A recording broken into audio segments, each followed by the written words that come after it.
and I played some of the best football in my career. So Rodgers loves having so much fun with the media these days. He's got you're like, is that a joke? Are you for real? There was also a mention of Jodie Foster in his speech. Joke about that. I'll be honest. I talked to Rodgers on Saturday night. I did. And I wouldn't portray a lot of what he said. It's all very private. He is engaged. He's unbelievably happy. And this is not a new thing. It's not like it just happened before. Like, it's been a while. He's been sitting on it and decided to just sort of drop a bomb in the middle of his MVP speech, which is very unusual, but says a lot about him, kind of making everybody laugh at this point in his career. And it was very strange. He hasn't cut his hair in months. There's a lot of stuff going on with Rodgers. He's still keeping holding it back from us. That's awesome. Happy to him and his fiance. Congratulations. And happy to the Packers fans because it was a cool moment. He had an amazing season. Curious to see how this next year goes. They have a new defensive coordinator in Joe Barry. They have some new elements. And can they finally get back to the Super Bowl? That's what I want to see. Rodgers, happy to win the MVP, but I know there's more that he wants to do. Yeah, he has to get some more. He has to get in that big game. To me, that would cement his place in history. Arm talent has to, you know, the Super Bowl wins and Super Bowl appearances has to match the arm talent. Great job by Aaron Rodgers. I kind of knew he was going to get the MVP. I think everybody knew he was going to get the MVP.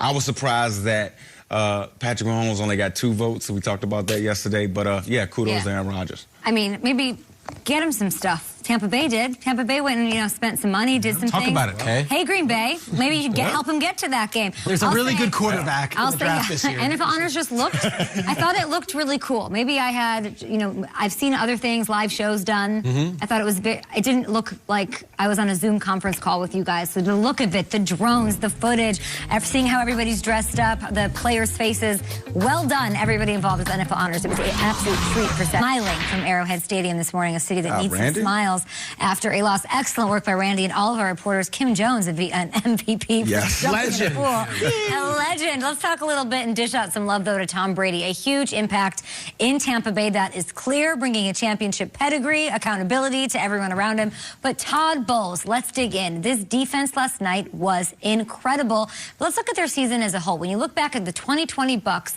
what's the thing that stands out to you the most? There's a lot to love here. Yeah, I think the thing where it starts for me is Brady holding up 4 fingers. A nationally televised loss to the Bears in which he forgot what down it was and they lost. And this thing isn't working. And then they lose and they get destroyed by the Saints. They lose on their home field to Jared Goff. They lose 3 out of 4 games and they limp into the bye week at 7-5. You're like, this team's not going to the playoffs. This team's not going anywhere. And they haven't lost a game since. It was this idea that we all had a bite at this thing. This is a greatest hits album. This is a bunch of parts. This is the best of the Tampa Bay Buccaneers. It's not a real team. Jason Light and the team threw together a bunch of assets and it's not working.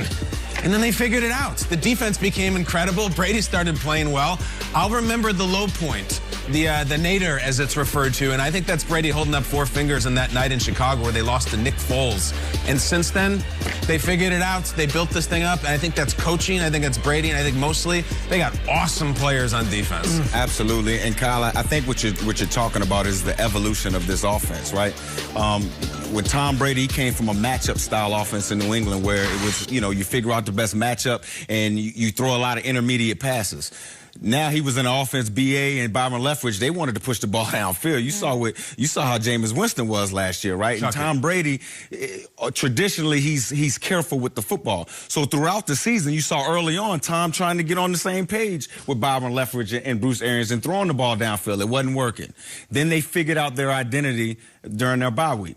They run the football. They're a physical outfit. It helps their defense. It lets their defense go ahead and pin their ears back and let Todd Bowles be Todd Bowles and let Brady be special in special moments. Mike, honestly, that's exactly what this has been brought up as the clutchest bye week of all time. They got a Week 13 bye. Do you think if they had a Week 5 bye, they're Super Bowl champs? They didn't lose since the bye. Yeah. Probably not. Probably not, right? And honestly, even when we won our Super Bowl, we had a late bye week. It's huge. Usually the later the bye week, that's when you get your second win. So, yeah, the bye week came perfectly. And for all you conspiracy theorists out there, come on.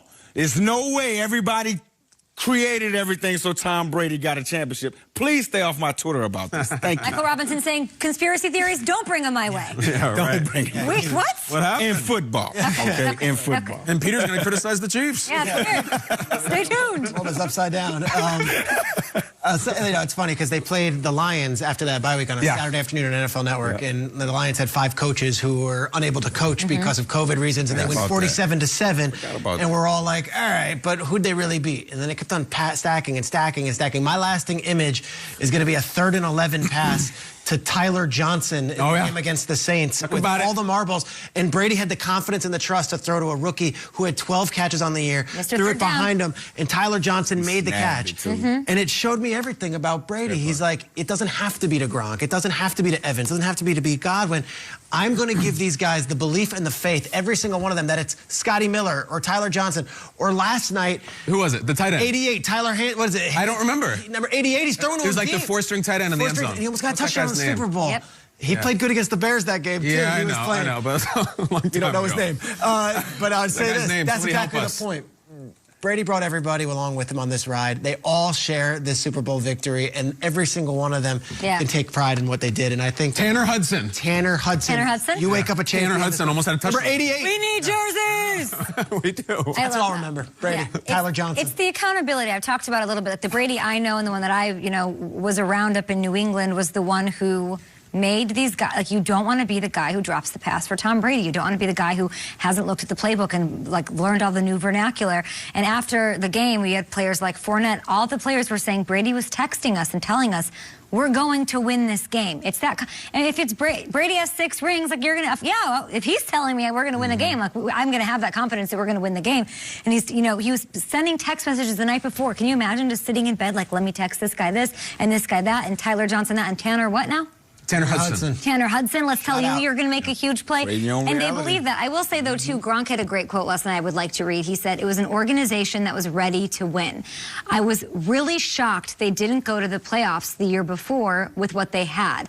It was just cool to see how much talent there was. So as much love as we are going to give Brady and for what he brought and the mentality and accountability, and competency to help these guys realize it. This was, to everybody's point here at the breakfast table, a really, really talented team all around. It was. And they believe. Mike, you talked about this. You played as the Peyton Manning Broncos in the Super Bowl. You guys crushed them. Devin White said last night after the game, he said, I can't believe people were picking against us. Like, you actually thought we were going to lose this game?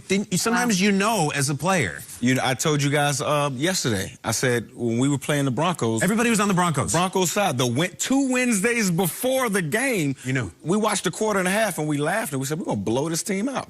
That's what Tampa felt like last night. Exactly. More straight ahead, guys. We have reporters live in Tampa. Of course, we will go back to Kansas City as well. The NFL Honors took place Saturday night. We will talk about the winners and the surprises. No